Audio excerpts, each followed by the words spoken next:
நான் ஜெசிகான்னு ஒரு role play பண்ணியிருக்கேன். ஐ ஹோப் நான் பாலாஜி சாரை சாட்டிஸ்ஃபைட் பண்ணியிருக்கேன்னு நினைக்கிறேன்.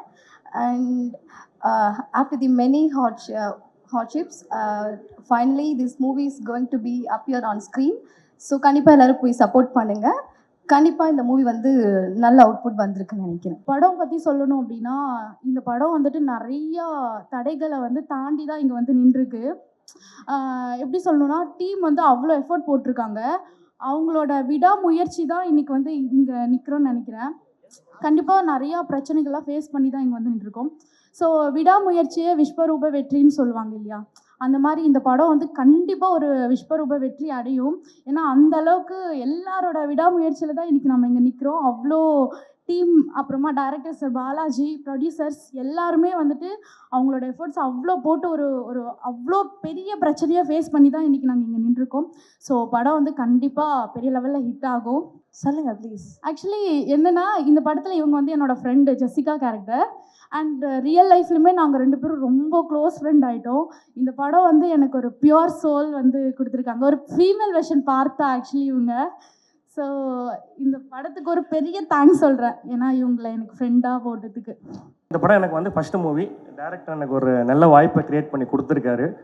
இந்த மூவி வந்து எப்படி டார்க் எவனோ அந்த மாதிரி நிறையா சீன்ஸை வந்து என்னை டார்க்லேயே வச்சு என்னை வந்து மேக் பண்ணியிருக்காரு. இங்கே இருக்கிற நிறைய ஆர்டிஸ்ட்டுக்கு என்னை அந்த ஷூட்டிங் ஸ்பாட்டில் கூட என்னை பார்த்துருக்க மாட்டாங்க. ஈவன் டைரக்டர் சார் உங்களை பற்றி தான் கொஞ்சம் பெருமையாக சொல்லிகிட்டு இருக்கேன். ஸோ ஸ்டார்டிங்கில் வந்து நிறையா எல்லாருமே சொன்ன மாதிரி டைரக்டர் சார் வந்து நிறையா கஷ்டப்பட்டு நல்ல ஃப்ரெண்டு, எனக்கு ஒரு 4 இயர்ஸாக நல்ல ஃப்ரெண்டாக இருக்கும். ஸ்டார்டிங்லேருந்து எவ்வளோ ஸ்ட்ரகிள் பண்ணி மேலே வந்தாரோ அதே மாதிரி எல்லா ஸ்ட்ரகிளையுமே நான் கூட இருந்து நான் ஃபேஸ் பண்ணியிருக்கேன். ஸோ நிறைய சப்போர்ட்டும் கூட இருந்து நான் பண்ணியிருக்கேன். ஸோ அதே மாதிரி நீங்கள் எல்லா ப்ரெசன்ட் மீடியா எல்லாருமே வந்து எங்களை மாதிரி வளர்ந்து வர எல்லாருக்குமே வந்து நீங்கள் கூட இருந்து சப்போர்ட் பண்ணி இந்த டார்க் ஹெவன் மூவியை வந்து கொஞ்சம் பெரிய லெவலில் ரீச் கொண்டு போகிறதுக்கு உங்கள் கையில் தான் இருக்குது. எல்லாருமே கொஞ்சம் கூட இருந்து சப்போர்ட் பண்ணி பெரிய லெவலில் கொண்டு போய் ரீச் பண்ணுங்கள். எல்லாருக்குமே நன்றி சார். வந்திருக்க எல்லாத்துக்கும் வணக்கம். என்னோட பேர் மொய்தீன். இந்த படத்தில் ஆனால் என் பேர் டேனி. ஒரு தனி பாலாஜியோட சக்தி வந்து பாலாஜிங்கிற மாதிரி அவரோட சேர்ந்து நாங்கள் ஓடிருக்கோம். ஏகப்பட்ட ஸ்ட்ரகிள்ஸை தாண்டி இந்த படத்தை எடுத்திருக்கோம். அப்புறம் சரண் சாரோட சப்போர்ட் இல்லைன்னா அந்த படம் வந்து உலகத்துக்கு வந்திருக்காது. அப்புறம் சத்ய பாலாஜி அவர்களுக்கும் நன்றி. நான் சூப்பராக பண்ணியிருக்கீங்க. படம் ரொம்ப நல்லா வந்திருக்கு. நீங்கள் தான் அடுத்த கட்டத்துக்கு இதை கொண்டு போகணும். ப்ரெஸ் பீப்புளுக்கு வேண்டி கேட்டுக்கிறேன், நம்ம படத்தை நல்லா ப்ரமோட் பண்ணி நல்லபடியாக இது பண்ணுங்கள். Thank you all, hero heroine, actors, Velrampathi sir, எல்லாருக்கும் நன்றி. இந்த படத்துக்குள்ளே வந்துட்டு எல்லாரையும் பார்க்குறப்ப வந்து எல்லாருமே பெரிய ஆர்டிஸ்ட் தான். அந்த திரையில் பார்த்ததெல்லாம் திரையில் பார்க்குறோண்டாங்கிற ஒரு ஃபீல் தான். ரொம்ப சந்தோஷமாக இருந்துச்சு. ஓகே, நம்ம ஓட ஆரம்பிச்சிருக்கிறோம், நல்ல ஒரு இடத்துக்கு வந்திருக்கிறோங்கிற ஒரு ஃபீல். அண்டு சித்துனா வந்து அவங்க வெளியில் பார்க்குறப்ப ரொம்ப அப்படி சாதுவாக அப்படி இருப்பாங்க. பட் ஸ்க்ரீனில் பார்க்குறப்ப உண்மையிலே இந்த மனுஷன் ஒரு போலீஸாக இருப்பார் அப்படிங்கிற ஒரு ஃபீல் தான் இருந்துச்சு. அந்தளவுக்கு நல்லா பண்ணியிருந்தாங்க. அண்டு சீனியர் ஆர்டிஸ்ட் சார் எல்லோரும், நிழல்கள் ரவி சார் இல்லை, எனக்கு அவரோட வாய்ஸ் ரொம்ப பிடிக்கும். கேஜிஎஃப் படம்லாம் வந்து அவங்களோட அந்த அந்த ஸ்டோரி சொல்கிற அந்த சவுண்டுக்காகவே நம்ம நிறைய தடவை பார்த்துருப்போம் கண்டிப்பாக. ஸோ அந்த மாதிரி இந்த படத்தோட டைரக்டர் வந்து எனக்கு வந்து கிட்டத்தட்ட ஒரு 3 இயர்ஸாக தெரியும். இந்த படத்தோட ஸ்டார்டிங்கில் வந்து நான் ஒரு சின்ன ஷார்ட் ஃபிலிம் பண்ணியிருந்தேன். அதை பார்த்துட்டு என்னை கூப்பிட்டு பேசியிருந்தாங்க, அடுத்த படம் பண்ணப்போ கண்டிப்பாக உங்களை கூப்பிட்றேன்னு. ஸோ அந்த டைம்லேருந்து தெரியும் அவங்களோட லைஃபோட ஆர்க்கு, எப்படி இந்த படத்தை ஸ்டார்ட் பண்ணாங்க, அதுக்கப்புறம் என்னென்ன டவுன்ஃபாலாக இருந்துச்சு, அதுக்கப்புறம் அது திருப்பி எந்திரிச்சு வந்து எப்படி இந்த படத்தை முடிச்சாங்கங்கிறது வந்து எனக்கு ஒரு பெரிய இன்ஸ்பிரேஷன். ஸோ இது வந்து சினிமாங்கிறது வந்து ஒரு பெரிய சேலஞ்ச். அந்த சேலஞ்சில் என்ன நடந்தாலும் நம்ம எங்கே போய் நிற்கணும் அப்படிங்கிறத நம்ம முடிவு பண்ணி நம்ம ஓடணுங்கிறது வந்து ஒரு பெரிய லைஃப் லெசனாக இருந்துச்சு. நம்மளை சுற்றி நிறைய நெகட்டிவிட்டி இருக்கலாம், பட் நம்ம அதெல்லாம் இக்னோர் பண்ணிவிட்டு நம்ம மைண்டை நம்ம பாசிட்டிவாக வச்சுக்கிட்டால் நமக்கு பாசிட்டிவான விஷயங்கள்லாம் நடக்கும் அப்படிங்கிறது நான் ரொம்ப பிலீவ் பண்ண வச்ச ஒரு ப்ராஜெக்டாக அந்த படம் நான் பார்க்குறேன்.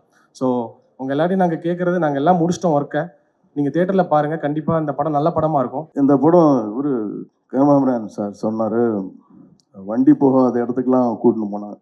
அதெல்லாம் அப்படிலாம் இல்லை, நம்மளால் நடந்தே கூட போக முடியாது, அது மாதிரி இடத்துக்கு தான் கூட்டின்னு போனாங்க. சிக்னல் வராது, எதுவுமே வராது. அதெல்லாம் ஸ்ட்ரகிள் நான் சொல்ல மாட்டேன். அதுக்கு மீறி நீங்கள் பார்க்கும்போது அந்த விஷுவல் வேறு எங்கேயும் கிடைக்காது. பாலாஜி வந்து ரொம்ப யூனிக்கான ஒரு டைரக்டரை நான் பார்த்ததே இல்லையே. அதுக்கு பிடிக்கிறவர்களும் அது வந்து வேலை செஞ்சுக்கிட்டே இருக்கும். ஒரே சீன் நான் வந்து இவர் சொன்ன மாதிரி அருள் சார் சொன்ன மாதிரி 3 தடவை நானும் பண்ணுறேன். அது சாட்டிஸ்ஃபை ஆகிறது வரலும் அவர் விடமாட்டார். முக்கியமான விஷயம் என்னன்னா, இந்த மாதிரி இடத்துலலாம் இங்கே கூட்டின்னு போகும்போது வந்து ரொம்ப பனி, நாங்கள் போகும்போதெல்லாம் மழை, பனி, வெயில் எல்லாம் இருந்தது. அப்போ வந்து எங்களுக்கு வந்து இப்போ ஜீரா தண்ணி தான் நல்லாயிருக்கும் அப்படின்னு நினச்சா உடனே இந்த பக்கம் பரமசிவம், இந்த பக்கம் திருப்பதி, இவங்க 2 பேர் சார் அமேசிங்.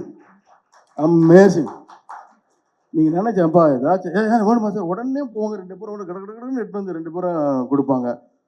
அது வந்து ஒரு நடிகர்களுக்கு வந்து ஒரு பெரிய சக்தி. அது ஒரு ஹாட் வாட்டர் அந்த சமயத்தை உங்களுக்கு அனுபவிச்சவங்களுக்கு கூட நடித்தவங்களுக்கு தெரியும். இட் வாஸ் வெரி ரொம்ப தேங்க்யூ உங்கள் 2 பேருக்கும். அதே மாதிரி வந்து நான் லாஸ்ட் டைம் கூட நான் சொன்னேன், எல்லா மனிதர்கள் ஆண்களோட சக்ஸஸுக்கு பின்னாடி ஒரு பெண் இருக்கிறான்ட்டு. அது நான் வந்து நேராக டெய்லி எவ்ரிடே நான் பார்ப்பேன். என் அன்பு தங்கை சொன்ன மாதிரி ஒய்ஃபோட இதுக்கு வந்து பார்த்து அவங்க completely I never seen as a wife to him. அவங்க செய்கிற வேலைகள்லாம் வந்து எந்த விதமாக எனக்கு கொஞ்சம் டீ வேணுமா, ஆனால் டக்கு டக்குன்னு போயிடுவாங்க. அங்கே ஏதாச்சும் ரூம் இருக்கும், டக்குன்னு ரெடி பண்ணி கொடுப்பாங்க. It is very important. என்னடா வந்து இதை பற்றி பேசுகிறேன்னு நீங்கள் நினைக்கக்கூடாது. இதெல்லாமே வந்து நீங்கள் பின்னாடி ஒரு நல்ல விஷயத்துக்காகத்தான் இவ்வளோ வேலைகள் நடந்திருக்கு. எனக்கு ரொம்ப என்ஜாயபுளாக இருந்தது இந்த படம். நீ தம்பி ஒருத்தர் சொன்னார், எனக்கு இருட்டில் வச்ச காமிக்கலன்னு. படத்தோட டைட்டில் தான் டார்க் ஹெவன், நீ தான் ஹெவன், டோன்ட் வரி. தம்பி உடையான் படைக்கஞ்சான் அப்படின்னு சொல்லுவாங்க தெரியுங்களா. அதே மாதிரி இவரோட ஒய்ஃப் எப்படியோ அதே மாதிரி பாலாஜிக்கு வந்து அவரோட தம்பி மனோஜ். மனோஜ் வந்து ரொம்ப வெளியில் தெரியாம பின்னாடி அங்கேயே எதனா குறை சொன்னால் கூட அவர் போய் அண்ணா இந்த சீன் நல்லா எக்ஸிபிஷன் நல்லா போய் சொல்லுவார். அப்புறம் ஒரு 1 more சார் அப்படின்ட்டு திருப்பி எடுக்கக்கூடிய கேரக்டர்.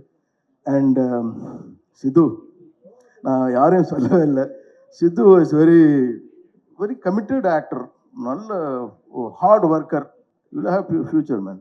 நல்ல படம் கொடுத்துருக்காரு. இஷ்டப்பட்டு கஷ்டப்பட்டு எடுத்தக்கூடியது தான் அந்த டார்க் ஹெவன். ஸோ தியேட்டரில் போய் பாருங்கள். சித்து சார் சூப்பராக பண்ணியிருக்காங்க. ஸோ அவர் ஒரு ரன்னிங் ரேஸில் அவர் வர்றாரு. ஏன்னா ஒரு சினிமாவில் ஒரு சின்ன கேப் இருக்குது. நம்மளோட ஒருத்தர் தான் சீஃப் மினிஸ்டர் ஆகிருக்கிறாரு. ஸோ அந்த ரேஸில் வந்து சித்து சார் கலந்து ரன் பண்ண போகிறாரு. வாழ்த்துக்கள் சார். இல்லை சார், கண்டிப்பாக சார்.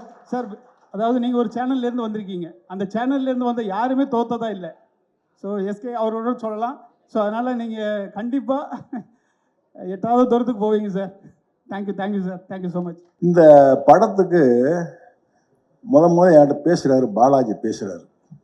சார் நான் அந்த மாதிரி பாலாஜி திருநெல்வேலியிலேருந்து பேசுகிறேன், ஒரு படம் பண்ணுறேன். பழக்கமாக கேட்க முடியாது, அதுக்கு படம் பண்ணியிருக்கலாம், யாரெல்லாம் ஒர்க் பண்ணேன் அதெல்லாம் கேட்குறான். நான் D3ன்னு ஒரு படம் பண்ணியிருக்கேன் அப்படின்னா D3ன்னு நான் நம்ம கவனத்துக்கு வந்ததில்லை. சரி, வழக்கமாக ஏதோ ஒருத்தர் சொல்கிறாருன்னு கேட்டுக்கிட்டே இருந்தேன். எதை பற்றியும் ஆர்வம் இல்லாமல் கேட்டுக்கிட்டே இருந்தேன். நான் அமெரிக்காவில் இருக்கேன் சார், அங்கே உள்ள சம்பாத்தியத்தை வச்சு தான் இதை நான் பண்ணலான் இருக்கேன்.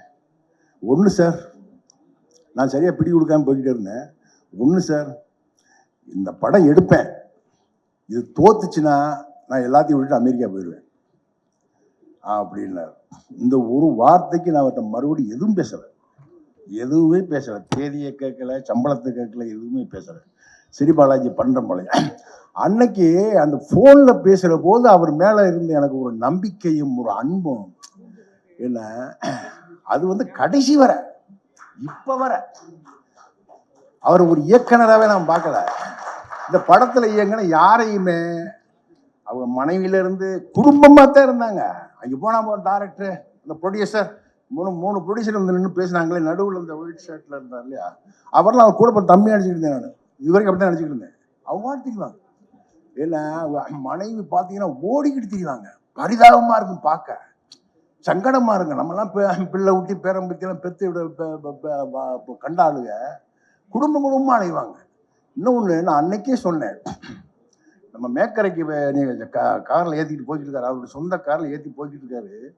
அது இப்படி இவ்வளவு பெரிய பாறைகளும் இதுகளும் கல்லுகளும் சட்டக்கு புட்டக்குன்னு வண்டி இப்படி விழுந்து போகுது. பாலாஜி ஓடிட்டு போறாரு. அங்கே போய் மேக்கரைன்னு அங்கே ஒரு இது மழை பேஞ்சிக்கிட்டு இருக்கு. ஜூனியர் ஆர்டிஸ்ட் உட்காந்துருக்காங்க. இருட்டு, நைட்டு 1 மணி 2 மணி. இது பார்த்தேன். பாலாஜி, உங்க உழைப்புக்கு உங்க மனசுக்கு இந்த படம் பெரிய வெற்றி அடையும். தொழில புகழுக்காக நேசிப்பாங்க, பொருளுக்காக நேசிப்பாங்க. என்ன சினிமா அப்படித்தான், மற்ற எந்த தொழில் மற்றதெல்லாம் விட்டுங்க, சினிமாவை புகழுக்காகவும் பொருளுக்காகத்தான் எல்லாம் நேசிக்கிறான். என்ன ஆனால் பாலாஜி அவர் பார்த்தீங்கன்னா அப்படி இன்னொன்று, எந்த பெரிய பட்ஜெட் உள்ள படத்துக்கு கூட இப்படி லொக்கேஷன் யாரும் எடுத்துருக்க மாட்டாங்க. பூரா மலையடி வாரம், காடு, என்ன இங்கே பார்த்தீங்கன்னா முக்கூடல், அங்கே அம்மா சமுத்திரம், அங்கே பார்த்தீங்கன்னா குற்றாலம், மேக்கரை, இங்கே பார்த்தீங்கன்னா வண்டி பெரியாறு, அங்கே அச்சங்கோயில், பூரா காட்டுக்குள்ளே, தெருவுக்குள்ள படத்துக்கு வேலை இல்லை. அப்படி பார்த்தீங்கன்னா பூரா அப்படி எடுத்து எனக்கு நான் அப்படி நினைச்சேன், சந்தேகப்பட்டேன். நான் இந்த ட்ரெய்லரை பார்க்குற வரை, இவ்வளவு கூட்டத்தை இந்த கிரீன் பார்க்கில் பார்க்குற வரை இந்த படத்து மேலே எனக்கு நம்பிக்கை இல்லை. காரணம் என்னன்னா, அப்படி ஒரு தாகத்தோடு வெறியோடு காசுகளை கொட்டிக்கிட்டு அலைஞ்சிக்கிட்டு, நான் அம்பாசமுத்திரம் ஆத்துக்கரையில் நைட்டு ஷூட்டை முடிச்சுட்டு காலையில் அங்கேருந்து கிளம்பி மதுரை வந்துக்கிட்டு இருக்கேன் காரில். அவ்வளோதான் ஒரு 30-40 கிலோமீட்டர் தான் வந்திருப்பேன். பாலாஜிங்கிறேன், எங்கே விட்டார் சார், சேலம் ஏற்காடு வந்தேன் சார். எங்கே இருக்கு அம்பாசமுத்திரம், எங்கே இருக்கு சேலம் ஏற்காடு, எங்கே இருக்கா? நைட்டோட நைட் அப்போ காலையில் இறங்கிட்டாரு சேலம் ஏற்காடில். அப்படி ஒரு உழைப்பு, உறக்கம் இல்லாமல் அப்படி உழைச்ச மனுஷன் பாலாஜி. நல்ல மனுஷங்கிறதுனால இந்த பாராட்டுலாம் இல்லை, படைப்பும் அப்படி கொடுத்துருக்காரு. என்ன அதாவது ஒரு ஓவியன் இருக்கான்னு வைங்களேன், சாதாரண ஒரு ஓவியன் அப்படியே போட்டுக்கிட்டே இருப்பான், பார்த்துக்கிட்டு இருப்பான். சரி, இது மூக்கு, இது கண்ணு போடுறேன், இது காது போடுறேன், முடி நல்லா போடுறேன், சட்டையை போடுறேன் அப்படின்னு பார்க்க வரைய நம்ம பார்த்துக்கிட்டே இருப்போம். இதுன்னு தெரியும். ஏன்னா இது ஒரு ஆம்பளையை வரைகிறேன், ஒரு பொம்பளையை வரைகிறேன் அப்படி நம்ம கண்ணுக்கு முன்னாடி பார்க்கலாம். ஆனால் இந்த ஓவியன் போட்டாங்க ஒரு ஓவியம், ஏன்னா என்ன வரைகிறான்னே தெரியல, எந்த கோட்டை கிழிக்கிறேன், என்ன பண்றேன்னு தெரியல, உண்மை தெரியல. பார்த்தீங்கன்னா ஒரு மாடர்ன் ஆர்ட் வந்து நிற்குது, ஒரு நவீன ஓவியம் வந்து திரையில நிற்குது. அவன் தான் பாலாஜி. பாலாஜி, அன்னைக்கு நீங்க சொன்னீங்க சார், தோத்துட்டுன்னா மூட்டை கட்டிட்டு அமெரிக்கா போயிடுவோம். நீங்க நிச்சயம் போக மாட்டீங்க. இல்லை, தமிழ் சினிமாவில் உங்களுக்கு மிகப்பெரிய இடம் இருக்கிறது.